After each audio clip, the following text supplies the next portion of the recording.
Hello అండి, అందరు ఎలా ఉన్నారు? ఇవాళ మనం సింపుల్ అండ్ టేస్టీ పాలకూర ఉల్లికారం ఎలా చేసుకోవాలో చూద్దాం.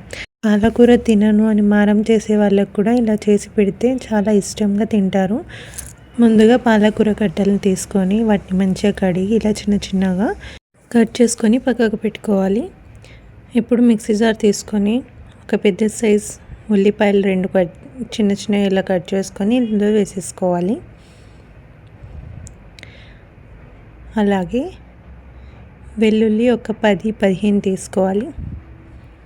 మీకు ఘాటు ఎక్కువ కావాలనుకుంటే ఇంకొక 5-6 యాడ్ చేసుకున్నా పర్లేదు. దీంట్లోకి ఇప్పుడు కారం, మీ స్పైస్ లెవెల్ బట్టి దాని అకార్డింగ్గా మీరు కారం అడ్జస్ట్ చేసుకోవాలి. అలాగే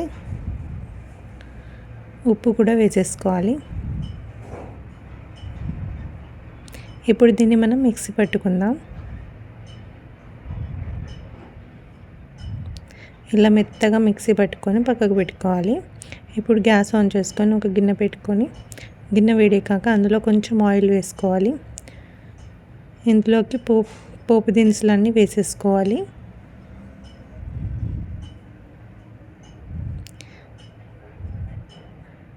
ఇప్పుడు కరివేపాకు ఇంకా ఎండుమిర్చి వేసుకొని మంచిగా వేగనివ్వాలి.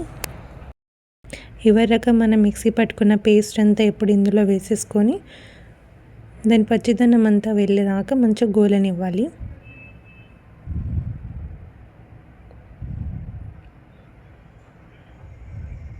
ఇలా నూనెలో అంతా కలిపి మంచిగా గోలనివ్వాలి. ఒక 2 నిమిషాల పాటు ఇలా గోలాక ఇందులోకి మనం కట్ చేసుకున్న పాలకూర యాడ్ చేసుకుందాం.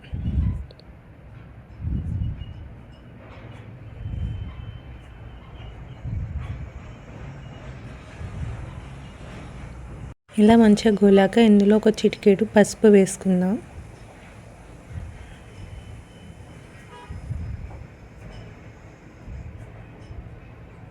ఇప్పుడు ఇందులో మనం కట్ చేసుకున్న పాలకూర అంతా వేసేసుకోవాలి.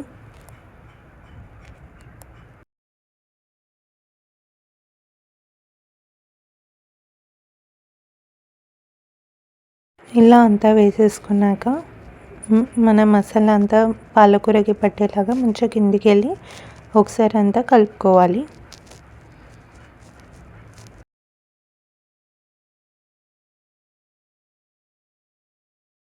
ఇలా అంతా ఒకసారి మంచిగా కలుపుకున్నాక మూత పెట్టి ఒక 2 నిమిషాల పాటు వదిలేయాలి. ఇప్పుడు మూత తీసాక పాలకూర చూడండి ఉడకడం స్టార్ట్ అయింది. ఇలా అంతా మళ్ళీ ఒకసారి కలుపుకొని మళ్ళీ ఒక 2-3 నిమిషాలు మూత పెడదాం. ఇప్పుడు ఒకసారి మళ్ళీ మూత తీసి అంతా ఒకసారి కలుపుకోవాలి. చూసారు కదా, పాలకూర అనేది క్వాంటిటీలో తక్కువైంది అండ్ ఉడకడం స్టార్ట్ అయింది. ఇలా అంతా దగ్గరకు వచ్చేదాకా మంచిగా ఉడకబెట్టుకోవాలి.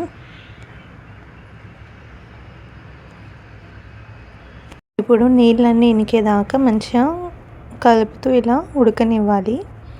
ఇలా నీళ్ళన్నీ ఇనికి దగ్గరికి వచ్చాక కొంచెం గరం మసాలా యాడ్ చేసుకొని అంతా ఒకసారి కలుపుకుంటే అంతే అండి, ఎంతో టేస్టీ అండ్ హెల్తీ పాలకూర ఉల్లికారం ready.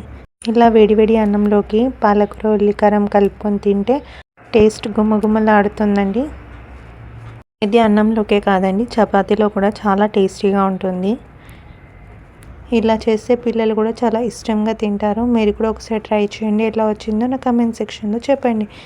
Thank you for watching.